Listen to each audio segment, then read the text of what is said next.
Stories, spirituality, pathways, and aliens. You're here on The Long Road Home.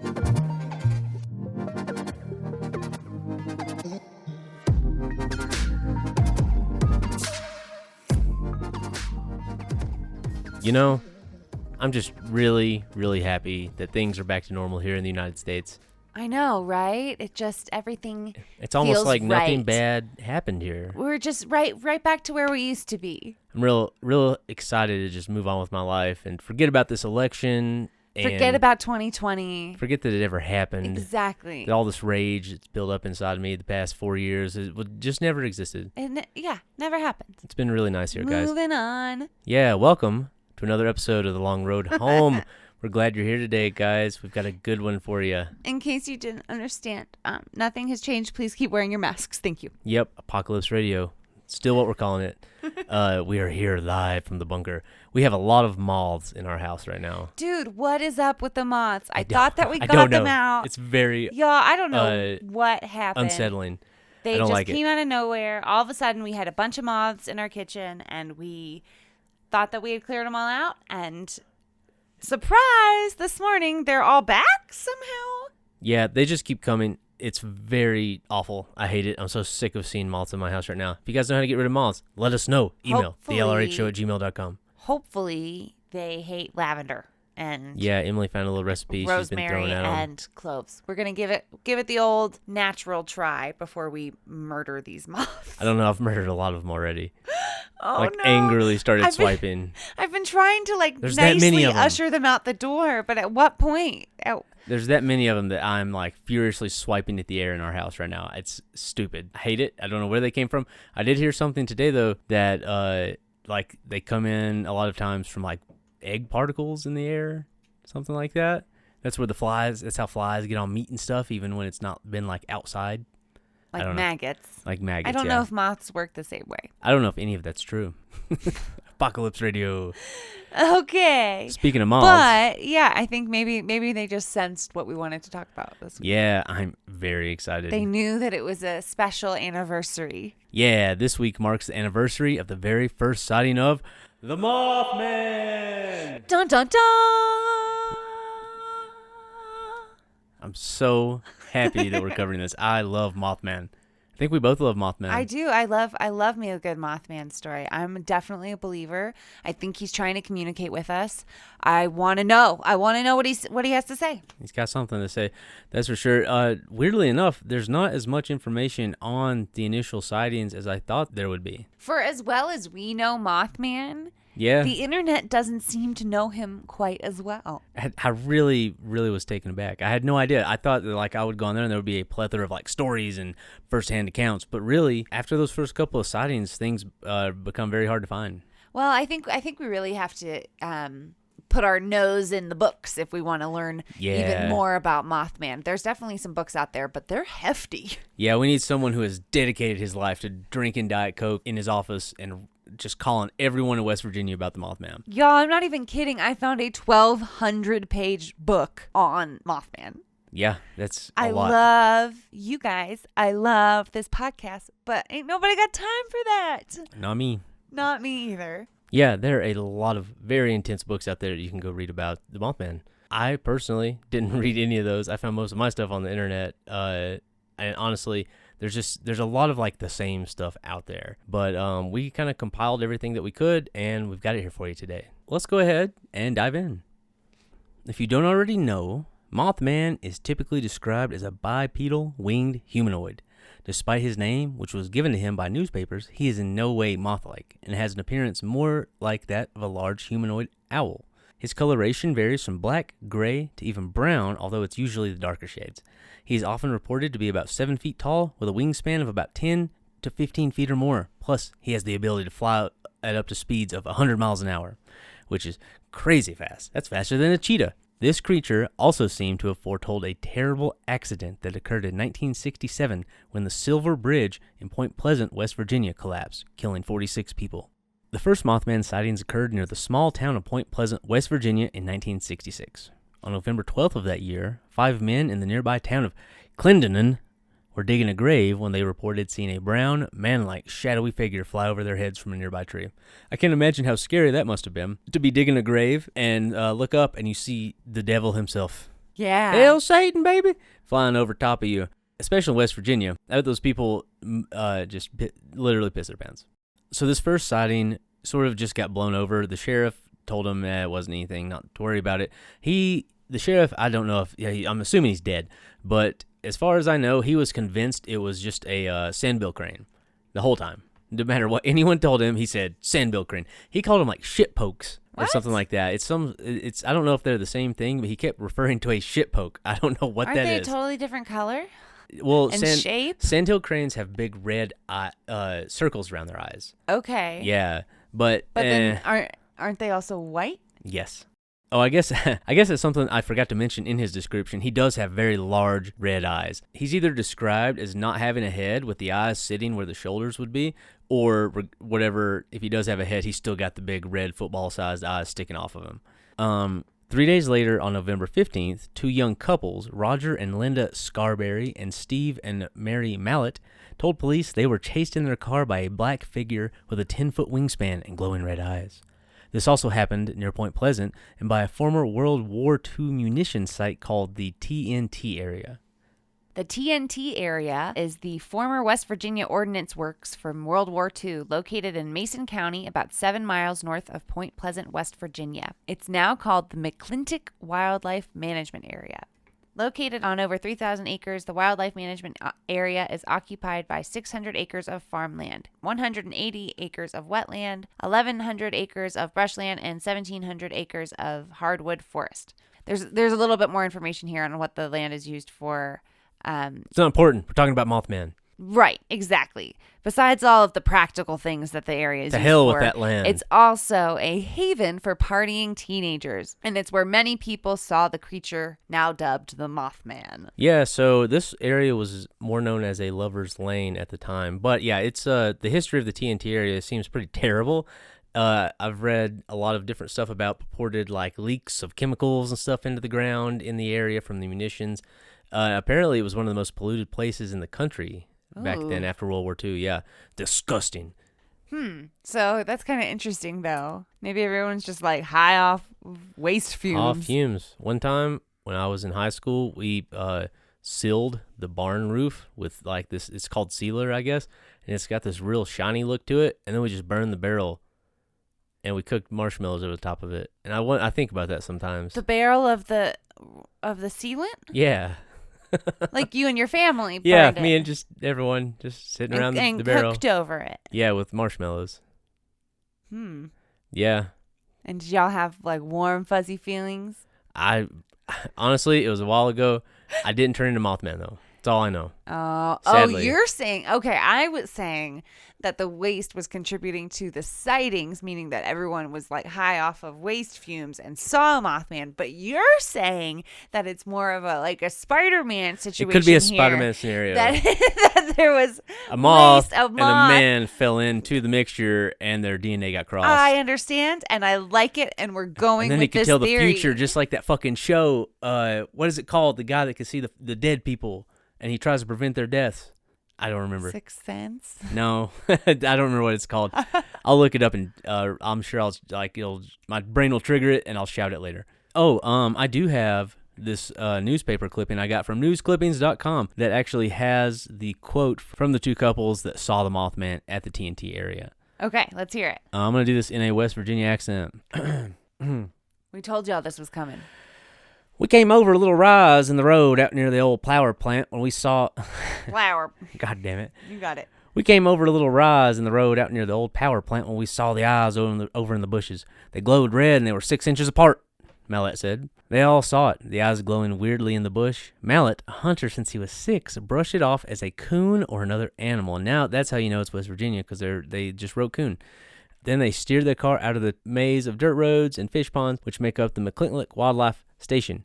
When we reached the paved road, there it was again, sitting on the bank across the road. So they basically, when they saw Mothman, they ran, and it chased them for a really long time. They are the ones that described its speed as well over 100 miles an hour as they were speeding away from the Mothman. So my question is, if Mothman is chasing them down and he could fly at 100 miles an hour, why didn't he catch them? Because Mothman is not there Well, to harm. listen. He's only there to terrify. You and I know that Mothman is not here to harm, but they made it in the start of the story. It sounds like he's like pursuing them and is aggressive, but I'm saying that the Mothman that we know and love, while fast, yes, is not an attacker. So maybe he wanted to give him a little tongue action, give him a little kiss. I think he was like, wait, let me in on that. Something terrible's gonna happen. Let me be that fifth I'm wheel, the only baby. one that knows. It could have been. Please stop and listen to me. Believe No. me, my DNA got crossed with the moths. Give me some of your lamp. What is that? 2019? 2018? I don't remember anymore. It's all the Culture? same. Oh, I just started to break the story up even worse. I just remembered like 2 weeks ago that I'm 30. Yeah, that was a sad moment, you guys. I was there with him. And the poor thing, it's all falling apart. He sat there and he said, "Man, I don't want it to be 2021." And I was like, "Wait, what? That's kind of contrary to everything that everyone else is saying." And he was like, "Yeah, I'm not ready to be 30." I turned 30 last year. He turned 30. Well, it was this year. It was this year. Oh my God. We're let's wrapping it up. continue. We're getting back to it. We're getting back to the Yeah. story. Sorry, you guys. We're doing our best. Also, Linda described what they saw on the side of the road as a bird-like humanoid creature with a large wingspan and fiery red eyes. She said it was about 7 feet tall, its wings folded against its back, and, quote, "You could see muscles in its legs," she recalled. Hell yeah, she's a leg woman. Yeah, Mothman don't skip leg day. Some people like thick thighs. The group went straight to the Mason County Police Department to share the terrifying account, which soon made its way to local papers. Linda was also quoted as saying, "I wish we had never seen it. I wish someone else had seen it." Yeah, right. They want to see them legs. At first, reporters were skeptical. In the papers, they called the Mothman a bird and a mysterious creature. However, they did print Mallett's description. It was like a man with wings. That's it. That's what they printed. That's what they printed. Like a man with wings. But more and more sightings were reported in the Point Pleasant area over the next year as the legend of the Mothman took shape. The Gettysburg Times reported 8 additional sightings in the short span of 3 days after the first claims. This included 2 volunteer firefighters who said they saw a very large bird with large red eyes. That's him spitting tobacco. Oh, nice. Into a spittoon. Yeah. Pating. Nice. This was the 60s, but it was in West Virginia, so they had spittoon. Once again, I am from the South. I can say this. Newell Partridge, and this, we should say, is an alias. Which I do not understand. I mean, I guess I get it, but also, like, everyone still knows his real name. I don't know why everyone still calls him this. Why did he only change his first name? I don't know. He's too close to that TNT area for too long. Oh, no. Newell Partridge, or Merle Partridge, a resident of Salem, West Virginia, claimed that he saw strange patterns appearing on his television screen one night, followed by a mysterious sound just outside of his home. Shining a flashlight towards the direction of the noise, Partridge supposedly witnessed 2 red eyes resembling bicycle reflectors looking back at him. This anecdote remains a popular one in the Mothman mythos, especially since it allegedly led to the disappearance of Partridge's dog. To this day, some still believe that the fearsome beast took his beloved pet. Now, why would Mothman do that, though? Honestly, this is probably my favorite Mothman story, and there's like very little detail into what exactly happened. That same news clipping that I pulled the other information from also has his story in it, and he is very, very angry because that dog cost $350. That's an expensive dog. It was a $350 German Shepherd. True. He claims it was a very obedient dog. I'll just read it. Newell Partridge, a building contractor, said the 3-year-old shepherd, Bandit, by the name, went into the darkness after the thing, and it never returned. He gave us this story. At about 10:30 p.m. Tuesday night, his television reception was interrupted by a generator noise so severe he had to turn the set off. Almost immediately, the dog started carrying on something terrible with a death howl. We've heard that howl. Yeah, we have. We got a hound. Partridge opened the door and picked up two red reflections when a flashlight beam was passed over the meadow. At this, the dog's hair stood up. He bared his teeth and rushed into the woods. And after that, he was never seen again. He does claim that he claims the $350 dog has never stayed away from home more than 15 minutes before. Oh, poor bandit. Yeah, he was a good boy. Maybe he's the Mothman's companion now. I would assume he'd be like, "Hey, you want to get out of West Virginia?" I'd be like, "Hell yeah." He's like, "Bro, dog, you gotta get out of here. Some shit's about to hit the fan. You're gonna get black lung if you don't leave West Virginia." And he's like, "Okay, I'll go with you." Maybe he'll dip him in the vat of TNT juice, and then with a moth, and then he will also become a moth dog. Moth dog. Moth dog. Mothman and moth dog. Yes. Okay, this is happening. Yeah. We can make a children's book. Copyright. Mothman, moth dog. Yeah. Cool. Okay. Anyway. So, like I said, that is to me the most interesting story that comes out of like the first initial sightings. It's just because of like how physical the contact was. I guess he was like visibly was able to see it. And there's nothing more terrifying than being on a farm and shining a light through the cornfield only to see something looking at you. Yeah. Yeah, that'd be pretty spooky. So after the Partridge account, it seems like any detail into sightings seen after those first couple become very vague and just sort of generic. Like there were a couple more sightings here and there. You don't hear anything like a big crazy story like that. But for a year, people saw Mothman here and there around Point Pleasant in West Virginia. And on December 15th, 1967, just over a year after the first Mothman sighting, something happened to the Silver Bridge. Originally built in 1928 to connect Point Pleasant, West Virginia to Gallipoli, Ohio, the bridge was packed with cars that night. Can I also just say, well done on the Gallipoli pronunciation? I don't know why I know that, but I do. That night, the bridge was packed with more cars than it usually was. This placed a strain on the bridge, which had been built in a time when cars were lighter. The Model T had weighed just 1,500 pounds, a modest sum compared to the 1967 average for a car, 4,000. The bridge's design featured very little redundancy, meaning that if one part failed, there was almost nothing in place to prevent other parts from failing as well, and on that cold December day, that is exactly what happened. Without warning, a single eye-bar near the top of the bridge on the Ohio side cracked. The chain snapped, and the bridge, its careful equilibrium disturbed, fell to pieces, plunging cars and pedestrians into the icy water of the Ohio River below. 46 people died, either by drowning or being crushed by the wreckage. Oof. So honestly, Brutal. it's a terrible disaster that happened in a very small community. So most of these people knew one another, I would imagine anyway. So this was a very big freak accident, and it shocked pretty much everyone. Oh man, I can't even imagine. Ugh, then you fall into the freezing water. Yeah, the cold water is very scary to me. Well, that was a part of another reason why it was so disastrous I think it was also like, weren't there like crazy high banks or something around the edges of the river? So. And so it was like really hard to get people out. And yeah.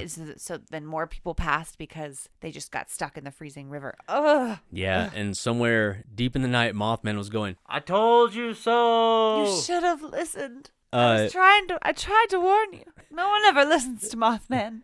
They only ever point.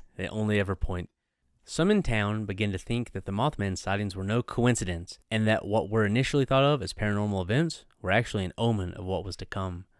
Writer John Keel, who had an interest in extraterrestrial life and other paranormal activity, wrote a book called The Mothman Prophecies that linked the bridge collapse with the Mothman sightings officially. He believed that it was no coincidence that these two things happened at the same time, and in his book, he surmised the Mothman sightings the Point Pleasant locals had were premonitions about the bridge collapse. Keel also linked the monster to UFOs and a topic that we are going to cover one of these days, the Men in Black. Definitely. We're definitely going to do a Men in Black episode. I'm so intrigued by the Men in Black. And it's not the Men in Black that you're thinking of when you think of Will Smith and Tommy Lee Jones. Thank you. Mm-hmm. Yes. No, it's a very different tale of Men in Black. Yeah, and you have a little bit more information about Keel, right? I do. So there's a couple of people that I wanted to talk about who are really involved in this story. The first is John Keel, who, as Chad said, is the author of The Mothman Prophecies. John Keel was born in the year 1930 in Hornell, New York. His very first story was published in a magician's magazine at age 12. Not unlike L. Ron Hubbard. Really? Yeah, his Scientology book was published in a science fiction magazine. I did know that. Yeah. I did know that. Okay. In 1951, he was drafted to the U.S. Army during the Korean War. He spent his military years serving on the staff of the American Forces Network at Frankfurt, Germany, working mostly for the Armed Forces Network. Keel claimed that while in the Army, he was trained in psychological warfare as a propaganda writer. Oh, shit. So just like interesting tidbits, he seemed to have a very interesting life. Yeah, that's crazy that he was a propaganda writer. That makes sense why his book was so good. He also did some writing for comic books, contributed poetry to various magazines, and wrote scripts for early TV station WABD. In 1967, Keel popularized the term Men in Black in an article for the magazine Saga entitled UFO Agents of Terror. According to Keel, he initially sought to explain UFOs as extraterrestrial visitations, but later abandoned this hypothesis. His third book, UFOs Operation Trojan Horse, published in 1970, linked UFOs to supernatural concepts such as monsters, ghosts, and demons. He used the term ultra-terrestrials to describe UFO occupants who he believed to be non-human entities capable of taking on whatever form they want. In his 1975 book, The Mothman Prophecies, that's when we see Keel's account of his investigation into alleged sightings in Point Pleasant, West Virginia. So he's one of like the early investigators into UFOs, extraterrestrials. In a book prior to The Mothman Prophecies, he was already starting to kind of try to connect dots between UFOs and quote-unquote monsters. Yeah, it sounds like The Mothman Prophecies was like a big mishmash of all the stuff he already enjoyed. And he was just like, oh boy, he got to writing. He made the best Mothman book there ever was. Also, Keel probably made the first Mothman erotica. Sounds like he was into him. You think so? Yeah. Either him or Mary, who is the other person I wanted to talk about, Mary Heyer. She worked closely with Keel during his investigation into Mothman, and herself was a reporter for the Athens Messenger. Mary Heyer would often report on the odd occurrences in her newspaper column called Where the Waters Mingle. And as a result, she met John Keel. So she also claimed to have seen UFOs and was visited by the Men in Black.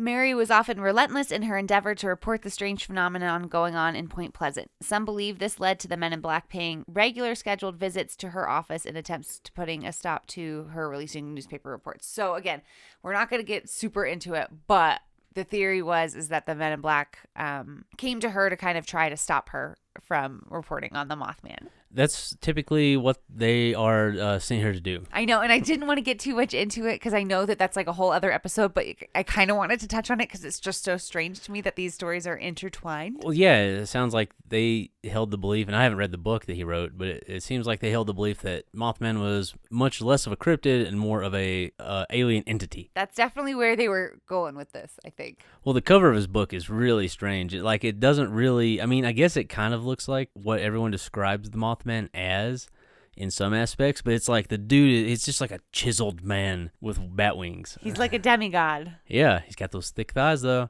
He didn't skimp on the legs. Though. Look at them glutes. So Mary died on February 15, 1970 at the age of 54 years old. She had worked at Athens Messenger for over 27 years. She covered numerous stories throughout the area.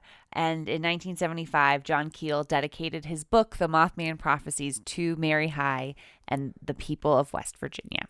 Mary Heyer, and the people of West Virginia. So I just thought that was sweet that they had kind of found one another over this story, and that after her passing, he dedicated the book to her. No, that's definitely, I did not know any of that, so that's cool. Yeah. Well, regardless of what people in the town believed, after the bridge collapse, the Mothman quickly seems to have vanished from Point Pleasant and really wasn't seen again after that.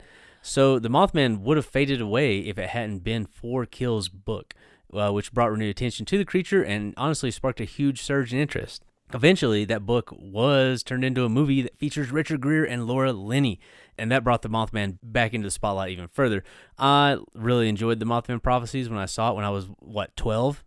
So I don't know how well it holds up. I meant to watch it before we did this, but I just didn't have the time. I know. I've not seen it, so we're going to have to do that this week. Oh, yeah. It's honestly, it did freak me out. I do remember it freaking me out. Subscribe to our Patreon if you're interested in extra content, like us watching the Mothman Prophecies. Oh, that would be great. Happen. Yeah, we could. We can make that happen. Just, why not? Is Richard Greer the Mothman? No, Richard Greer, honestly, the two people you just described very much remind me of the relationship that these two people have. So it's Mary and John? I think so. It's like I said, it's been a long time since I've seen it. I honestly don't remember the story at all. I just remember Mothman is there for not enough time. For all of the crazy stories that are assigned to Mothman, we really don't give him credit for the love that he's created. Yeah, he's got a lot of people having sex. Oh my God. Okay, moving on. But yeah, after the bridge collapse, sightings were basically non-existent for some time, which most likely solidified the idea that the Mothman had come to warn us about the disaster that was heading our way. This would not be the last time that idea was thrown around, not only here, but outside of the United States. The Mothman has reportedly been seen all over the world, foretelling disasters in places such as Russia, Mexico, and other places in the United States. According to Gregorian newspaper, Sevodmania Gruzia, Russian ufologists also claim that the Mothman sightings in Moscow foreshadowed the 1999 Russian apartment bombings, which is something I had never heard of and is very intense. Yeah. Yeah, it was like part of like the second Chechen war, that when Russia went back into Chechnya, and it's because, in part, due to these apartment bombings that the Chechens did in Russia. Mm-hmm. Super intense. Mothman was there. Yeah, a lot of people claim to have seen Mothman prior to these bombings occurring. In Mexico, people claim to have seen Mothman prior to a massive outbreak of swine flu that became very lethal down there in the 90s. Yeah. That's an interesting one. Yeah, and there's also people that claim they saw him before 9/11 in the United States, in New York, in and around New York. And these aren't the only ones. Yeah, no, that's right. Actually, I had a couple that I thought would be interesting to go over. So on September 10th, 1978, a group of miners from Freiburg, Germany came face to face with a seemingly headless creature with glowing red eyes, blocking the mine's entrance. At first, they thought it was a man in a trench coat, but they quickly realized it was not a coat, but unfurled large black wings. Oh, shit. The men remained in the mine's entrance, stunned and staring at the creature until it let out a blood-curdling screech that sent the miners scrambling about. About an hour later, the men felt a seismic rumble and witnessed a plume of dust shoot from the mine as it collapsed. If the men had gone to their stations in the mine as usual, the majority of them would have died. That's crazy. And they had dubbed the creature the Freiburg Shrieker. It's not as good as the Mothman. Germans are not known for their creativity, only their engineering skills. One could say that that's creativity in and of itself, but maybe we could say they're not known for their poetic language. Yes. Another theory is that the Mothman is allegedly connected to the Chernobyl disaster. Throughout 1985, many scientists and other workers at the nuclear power plant in Chernobyl claimed to see a huge black bird-like creature with the body of a man flying around the plant. Those who saw the red-eyed beast also reported a series of strange, harassing phone calls and a string of nightmares leading up to the disastrous explosion in April 1986. On the day of the accident, several people saw the huge black bird flying around the smoke after the explosion. Even those in the nearby town of Pripyat claimed to have seen the strange creature that became known as the Black Bird of Chernobyl. So, yeah, he might have been in Ukraine as well. But then you start to think, is it one Mothman, or is it a series of winged humanoid creatures? Or is it an interdimensional being kind of just astro projecting himself in our realm to warn us? Exactly. Regardless of what... Wait, I have more. Oh, okay. I have more. Mothman may have also tried to warn the people of Fukushima. Marcus Pools, an American visiting Japan, was out with a friend near the Fukushima plant when they suddenly heard a large whooshing sound and a terrible screeching. As they looked back towards the plant, they saw a figure Pools described as large and black. From the distance I was at, it looked to be sitting on top of one of the square-shaped buildings. It sat there for about 5 seconds, then unfurled a large set of what I could only describe as large black wings. The creature took flight, circling the plant a few times before coming down closer to them. That's when I noticed the 2 large red eyes. They seemed to glow from within with a blood-red hue. They were unblinking in the 3 to 4 seconds we saw them. We knew they were looking straight at us. We knew this creature knew we could see it, and it made no attempt to disguise itself. Pools describes an immense feeling of dread that washed over him, and the creature vanished as quickly as it had appeared. It wasn't until Pools was back home in America when he heard of the devastation of the earthquake and explosions at the very same power plant he had witnessed the creature.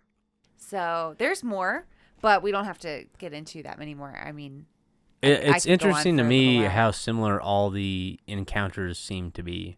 One of the trends is that feeling of dread. Yeah, but not only that, just like the way that they describe the creature, the way it acts, the sounds that it makes, they're all very similar no matter where they come across it. Right. You definitely don't see that level of consistency with all cryptids. No, Or not cryptid often. sightings, I should say. Yeah, absolutely. So that part to me does put some sort of like weird ethereal strangeness to the Mothman. Yeah. Mhm. Yeah. So although the Mothman was seen all over the world for several decades, during that same time, sightings in the U.S. were scant and lacked credible witnesses when they were reported. It appears, however, that the Mothman has returned again, but this time further west. Oh shit, y'all! Yeah, we're getting into some more What's he recent trying to sightings. say now? We don't know yet. What's coming? For over a decade now, Mothman sightings have sprung up in large numbers in the greater Chicago area. In 2017, there were 55 sightings of the winged beast in Chicago, and the sightings haven't stopped since. In 2019, a truck driver allegedly saw the creature at the airport while he was trying to pick up a cargo shipment. The beast was apparently in the cargo parking lot, and according to the driver, it looked like a person with wings that were stretched out and flapping. So a lot of the sightings that we're seeing now are around large bodies of water and the airport, the Chicago O'Hare Airport. So it's just sort of hanging around from what I've seen. Just this year, there have been several sightings as well, including, like I said, many at the airport. In late September, this is something that we talked about in one of our, maybe even our last episode, a United States Postal Service worker who works at the airport reported seeing the creature as she was leaving work one night. Initially, she thought it was a very tall person with a long coat. However, as she went to unlock her car, the headlights came on, illuminating the figure. The figure allegedly turned around and ran towards her, wings outstretched, screeching, before it took off into the air just a mere 10 feet away from her. The next one is only, I think it's like less than a month old. Oh shit! Yeah. This one is Hot off the presses? hot off the press. Hot. That shit's fresh. It's hot and it's ready. Manuel Navarrete of UFO Clearinghouse received a report recently from a woman who said that she and her mother witnessed a demon, quote-unquote demon, with, quote, red eyes and very large wings at around 9 p.m. on October 26th of this year in Schiller Park, Illinois. Schiller Park is a village on the outskirts of Chicago's metropolitan area. Now, this is also near Lake Michigan. A lot of the sightings, like I said, are around a large body of water, specifically Lake Michigan. A lot of people have seen the Mothman in that area. So something about water seems to be attracting to it. So listeners in that area, be on the lookout. Yeah, definitely. If you see something, say something. And just keep your like a good camera, please. Come on, y'all. Just we need if a you're good looking out the window, picture. just have your phone in photo mode and just be ready to snap a picture because I'm so sick of grainy We're gonna Mothman, do it Lizard together, Man, you Bigfoot guys. photos. If you have an iPhone, we're going to do it together. Ready? You pull out your camera app. And now we're going to focus it. Now touch the thing that you want to focus on. Look at how crystal clear it is. Do that for Mothman, please. So I've got the article pulled up here. This is from singular14.com. According to the initial report received by Navarrete, the younger woman, the daughter, that's what you call those, had, quote, gone to the kitchen to make myself a cup of tea. And as I was filling the kettle with water, I heard my mom scream and then call out to me. I dropped what I was doing and ran to her and found her in her room with the lights off. She told me to keep the lights off and to come to the window and look out into the backyard. I looked and saw a large creature with red eyes and very large wings, does that sound familiar, perched on the back fence. My mother was whispering, "Es un demonio," and started praying as we watched this thing. It was perched on the fence and it was looking side to side and kept slowly moving its wings. We looked at it for about a minute before it flapped its wings and flew off. Es un demonio means it's a demon. Thank you for the clarification. Yes, if you couldn't, read context clues. And that report did come from a 32-year-old Hispanic woman who witnessed the creature with her 76-year-old mother. That's the most recent sighting that we have of Mothman. And that was also in Illinois. Gotcha. Yes, and this, I believe, yeah. And Schiller Park, where it happened, borders O'Hare International Airport to the southeast. So, yeah, coming back to the airport, right? No. Oh, no. Oh, no. Oh, no. No. Okay. Anyway, so that just happened, though. That's crazy. That just happened less than a month ago. Like, So something may be happening over there. We don't know yet. But Mothman doesn't seem to be fucking around. If he's going somewhere, there's a reason. He's been there for a decade though as well, so it might just be something huge. And he took that much time to try and warn us that something huge is about to happen. We're gonna find out. We'll know eventually. Yeah, well, anyway, on a little bit, I don't know if happier is the right word, because none of that stuff is necessarily bad, just creepy. Today, the Mothman has completely permeated pop culture. In our bubble. Yeah. Point Pleasant fully embraced the winged creature it was now famous for, and the town actually held its first annual Mothman Festival in 2002, which is really cool, because what do you do when a cryptid invades your hometown? You monetize it. Yeah, you gotta hustle, baby. Got to. Rise and grind. Rise and grind. Make that money. Get them stacks. Mothman Festival. Mothman Festival. That's anyway, Mothman Festival. Anyway, go ahead. Sorry, I think I blacked out. Go ahead. The group organizing the event chose the Mothman to be the center of the festival due to its uniqueness and as a way to celebrate its local legacy in the town. Maybe also the movie might have had something to do with it that came out the same year. According to the event organizer, Jeff Wamsley, the average attendance of the Mothman Festival is an estimated 10 to 12,000 people per year. Not bad for that little town of Point Pleasant. No. There is a 12-foot tall metallic statue of the creature in town. It's created by an artist and sculptor, Bob Roach, and it was unveiled in 2003. Have you seen Deadass No? No. Yeah, you have not seen the Mothman butt? I don't think so. Hold on. It will be on our Instagram page. He thick? I also saw a post. I've now joined the Mothman Reddit board, and I saw a post where a woman broke her wrist by slapping the Mothman ass. Oh my! Whoa, dude, that is like he's packing. That's okay. That's not the right way to say that, but that's okay. No, that is an ass. It is. Like, it's hard not to be attracted to that. I know it's metal. That's not bad for the Mothman. It's not bad. So I could see why there's so much Mothman erotica out there. After look at that statue for years and years living in Point Pleasant, you're gonna get some ideas. You guys. Here's the deal. You have to like and subscribe to this podcast so that one day I can realize my dream of touching that Mothman ass. Yeah, he thick. I want to rub it. Help me get to Point Pleasant, West Virginia. It can't be that hard to get to Point Pleasant. We could probably fly there. Hashtag GoFundMe. Yeah, please. We need a Kickstarter. Get us to West Virginia.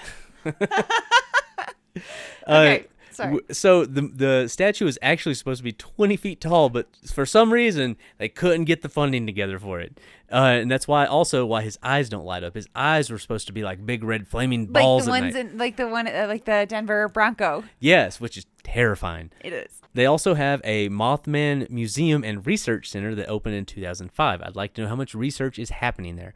The festival is held on the third weekend of every September. It hosts guest speakers, vendor exhibits, pancake eating contests, and a hayride tour of locally notable areas. GN2? Maybe. They might just give you some of the juice. That area is closed off. Oh, is it? Oh, no, I was joking. Oh. It didn't come off very well because I had to burp while I was saying that. But no, I was just joking because of all the waste, because the whole town would be Mothman, so if you could still go there. Who wouldn't want to be?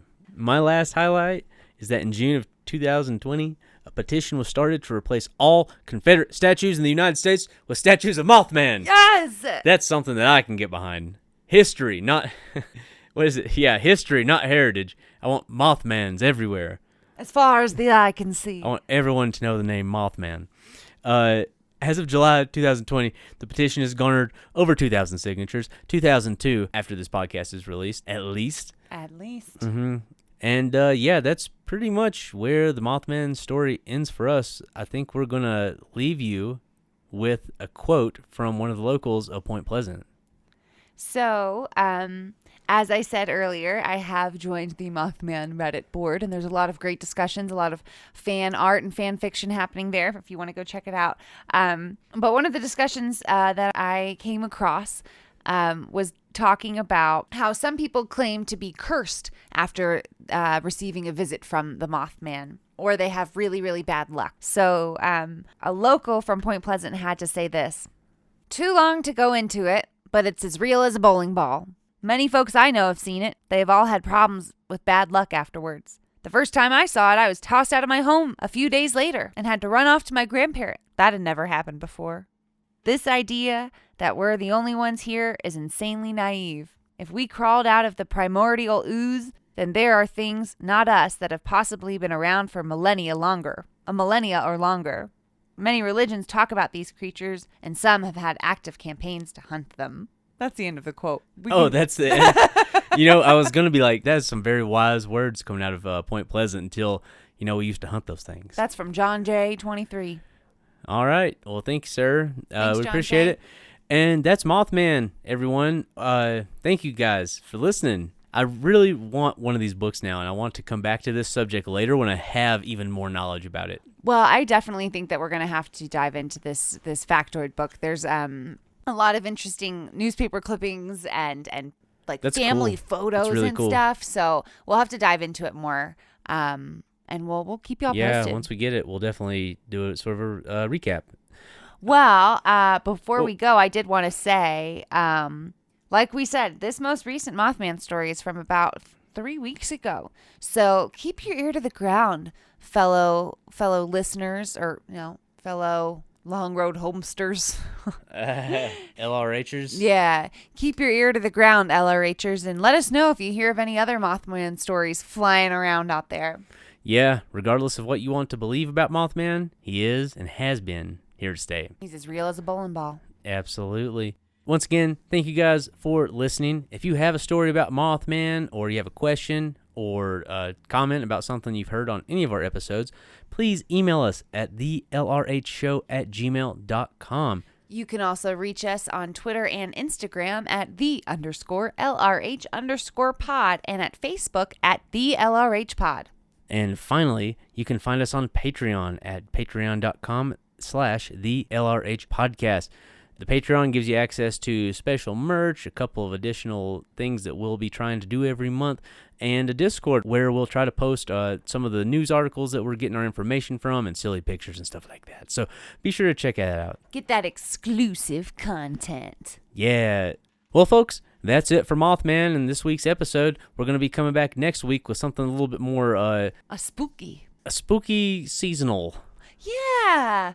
Yeah, we're going to get in the mood in our own special kind of way. Yeah, the mood for revenge, I think. Well, join us next time on The Long Road Home. Goodbye. Have a great week, everyone. Smell you later.